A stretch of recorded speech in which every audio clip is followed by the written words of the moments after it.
साल 1936 Emmanuel Joseph नाम का एक लड़का जो कि बहुत ही होनहार था, उसे एक लड़की से प्यार हो जाता है जिसका नाम है प्रिमरोज, जो कि बहुत ही सुंदर थी। लेकिन एमिनल को ये पता था कि वो अभी शादी के लिए तैयार नहीं है क्योंकि वो अपने टीनेज ईयर्स में है और इसके अलावा उसके पास अभी पैसे भी नहीं है। सो प्रिमरोज से शादी करने के लिए पहले उसे पैसे कमाने होंगे और एक स्टेबल बिजनेस खड़ा करना होगा ताकि वो उसे शादी के लिए प्रपोज कर पाए। और इसके बाद वो काफ़ी साल लगातार मेहनत करता है और अपने 25 साल की एज तक आते आते वो काफ़ी ज़्यादा पैसा कमा लेता है और एक बहुत ही अच्छा बिजनेस खड़ा कर लेता है। और उसके बाद वो बेंगलोर में 10,000 स्क्वायर फीट की एक ज़मीन लेकर वहाँ पर अपना एक मैंशन बनाता है। उसके बाद वो प्रिमरोज को प्रपोज करता है और उसे बताता है कि उसने ये घर ये सब कुछ सिर्फ और सिर्फ प्रिमरोज के लिए किया है क्योंकि वो उससे शादी करना चाहता था और ये घर भी उसने सिर्फ उसी के लिए बनाया है। और ये सब सुन के प्रिमरोज बहुत ज़्यादा इम्प्रेस हो जाती है कि किसी ने उसके लिए इतना कुछ किया है, वो भी बिना उसके जाने। तो वो खुशी खुशी शादी के लिए हाँ कर देती है। उसके बाद जोसेफ एंड प्रिमरोज की शादी हो जाती है और वो दोनों हैप्पीली इस मैंशन में रहने लगते हैं। एंड कुछ साल के बाद उनकी 3 बच्चियां भी होती हैं जिनका वो नाम रखते हैं वेरा, डॉल्सी एंड जॉयसी। और इसके बाद उनकी फैमिली कंप्लीट हो जाती है और वो खुशी खुशी रहने रहते हैं। एंड काफ़ी साल ऐसे खुशी खुशी गुजर जाते हैं। तभी प्रिमरोज को एक आइडिया आता है कि उनका घर इतना बड़ा है तो क्यों ना वो उसे एक होटल में तब्दील कर दे ताकि उन्हें और भी ज़्यादा इनकम हो और उनके घर का सही से यूज़ भी हो जाए क्योंकि इतने बड़े घर में वो सिर्फ 5 लोग ही रहने वाले थे। सो ये आइडिया जोशो को भी बहुत ज़्यादा पसंद आता है तो वो इस घर को एक होटल बनाने के लिए तैयार हो जाता है। इसके बाद इस घर का नाम रखा जाता है मैनल गेस्ट हाउस। तो इसके बाद काफ़ी सारे कस्टमर यहाँ पर आने लगते हैं क्योंकि ये एक प्राइम लोकेशन पर था और काफ़ी ज़्यादा उस वक्त होटल्स की कमी हुआ करती थी। तो ये बहुत ज़्यादा होटल हिट हो गया और लोग यहाँ पर आकर रहने लगे। सो क्योंकि ये पूरी तरह से वेस्टर्न डिज़ाइन से बना था तो यहाँ पर भी काफ़ी लोगों का क्रेज था इस चीज़ को देखने का। तो इसलिए यहाँ पर ये होटल काफ़ी ज़्यादा स्पीड से ग्रो करने लगा और इस चीज़ से वो सभी भी बहुत ज़्यादा खुश थे। लेकिन ऐसे ही जब कई साल बीत जाते हैं तो उनकी खुशियों को नजर लगती है साल 1964 में। अचानक से प्रिमरोज की तबीयत खराब होने लगती है और उसे हॉस्पिटल ले जाया जाता है। ये बात है 23 जून 1964 की। और जब उस हॉस्पिटल में प्रिमरोज को ले जाया जाता है तो उन्हें पता चलता है कि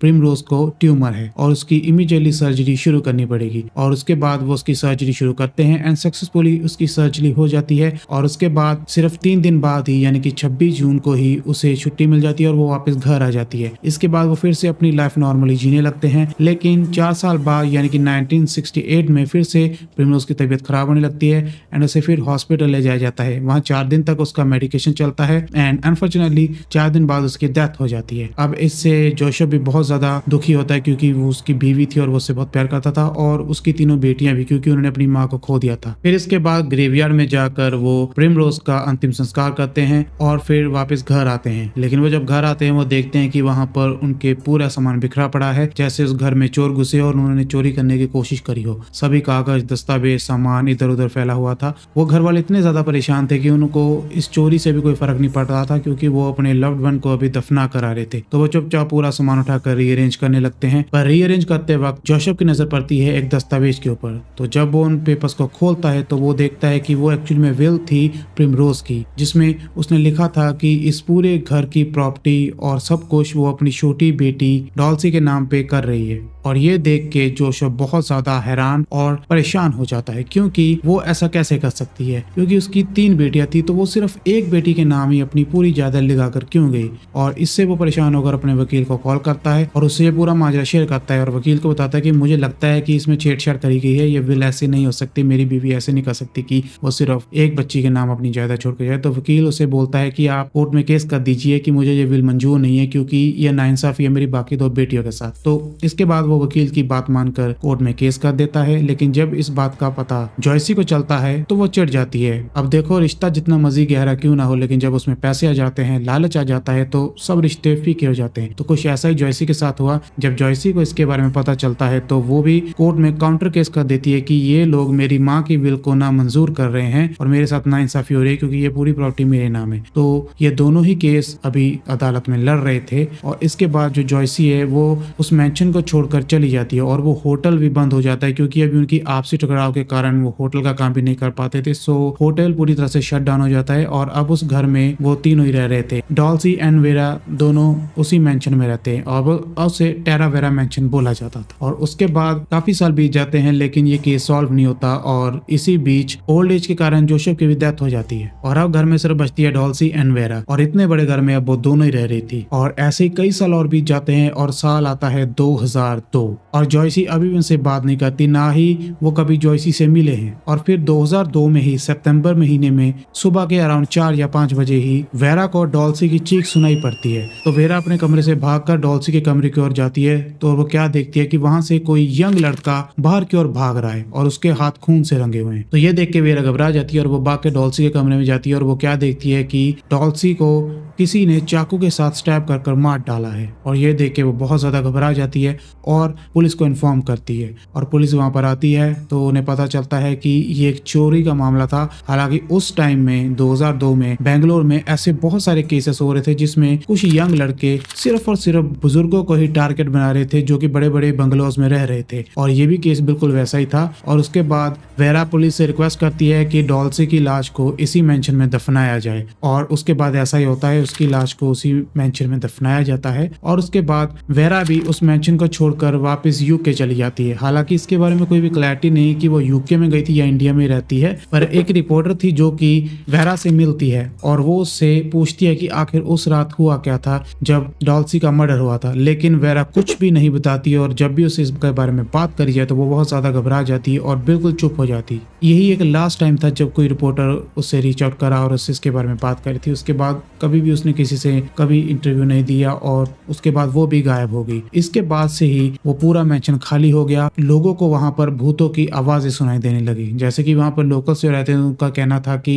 वहां पर पियानो बजने की आवाजें आती हैं। तो यहाँ मैं आपको बताना चाहूंगा कि डॉल्सी एक पियानो टीचर थी जो कि लोगों को पियानो बजाना सिखाती थी। वो घर में अक्सर पियानो बजाती रहती थी। तो उसकी मौत के बाद भी लोगों को पियानो की आवाज अंदर से बजनी सुनाई देती थी। इसके अलावा लोगों का यह भी कहना है कि उन्हें कई बार विंडो के पास किसी औरत का साया दिखाई देता है, अलग अलग चेहरे दिखाई देते हैं। और इसके अलावा उन्हें किसी औरत के चिल्लाने की आवाजें आती हैं और उस घर के पास अजीब सी ठंड होती है और एक नेगेटिव एनर्जी फील होती है। ऐसा कई लोगों का वहां पर कहना है और इसी कारण ये मेंशन धीरे धीरे एक हॉन्टेड मेंशन से मशहूर हो गया और लोगों का कहना है कि यहाँ पर डॉल्सी की आत्मा रहती है जिसे उस आदमी ने मारा है। हालांकि आज तक ये रिवील नहीं हुआ कि वो कौन था जिसने डॉल्सी को मारा है और उसने डॉल्सी को क्यों मारा। कुछ लोग ये कहते हैं कि उसे जॉयसी ने भेजा होगा डॉल्सी को मारने के लिए ताकि वो ज्यादा तथ्य आ पाए और कुछ लोगों का ये कहना है कि डॉल्सी का मर्डर करके उस आदमी ने उसका गला काटकर कहीं और फेंक दिया था। और इसी से रिलेटेड एक और कहानी है कि जब दो नशेड़ी इस मेंशन में घुसते हैं वो क्या देखते हैं कि इस मेंशन के अंदर जितने भी जीसस के क्रॉसेस थे वो उल्टे हुए पड़े थे और जीसस की एक मूर्ति थी जिसका सर कटा हुआ था। और थोड़ी ही आगे जब वो जाते हैं वो क्या देखते हैं कि कोई औरत उनके सामने खड़ी है और वो अपना सर अपने हाथ में लेकर उनके सामने खड़ी है। तो ये देख के वो नशेड़ी बहुत ज्यादा घबरा जाते हैं और मेंशन से निकलकर भागकर पुलिस के पास जाते हैं। और जब पुलिस को इसके बारे में पता चलता है वो इन्वेस्टिगेट करने आते हैं इस मेंशन के अंदर, तो वो भी जो क्रॉसेस थे वो उन्हें उल्टा टंगा हुआ देखते हैं, लेकिन उन्हें कहीं भी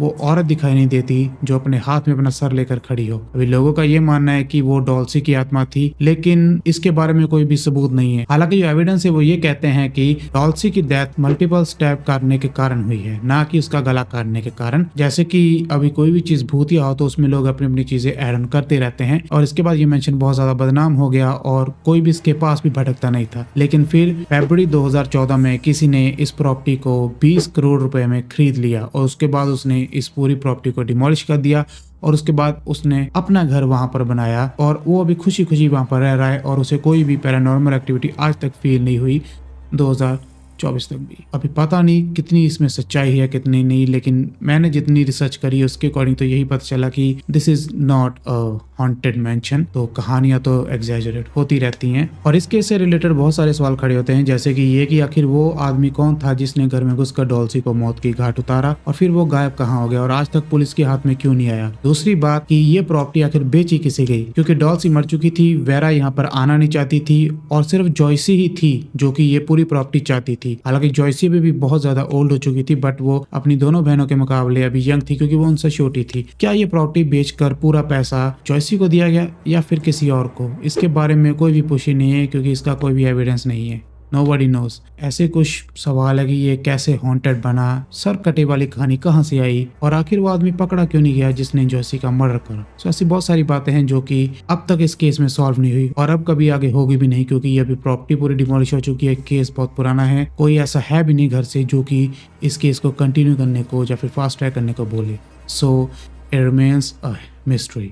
और इसी के साथ हमारा पॉडकास्ट खत्म होता है। उम्मीद करता हूँ कि आपको हमारा ये पॉडकास्ट पसंद आया होगा, और अगर आप चाहते हैं कि मैं ऐसे और हॉरर सोलो पॉडकास्ट करूँ सो नीचे कमेंट जरूर करना। और अगर आपके पास कोई स्टोरी है जो कि आप मुझे चाहते हैं कि मैं यहाँ पर बताऊं सो मुझे कमेंट करके बता सकते हैं। अदरवाइज आप मुझे डीएम भी कर सकते हैं, लिंक आपको डिस्क्रिप्शन में मिल जाएगा मेरे इंस्टाग्राम का, और मैं आपकी स्टोरी को वेरीफाई करके यहाँ पर जरूर सुनाऊंगा। सो मिलते बहुत ही जल्द एक नई स्टोरी के साथ, तब तक के लिए टेक केयर।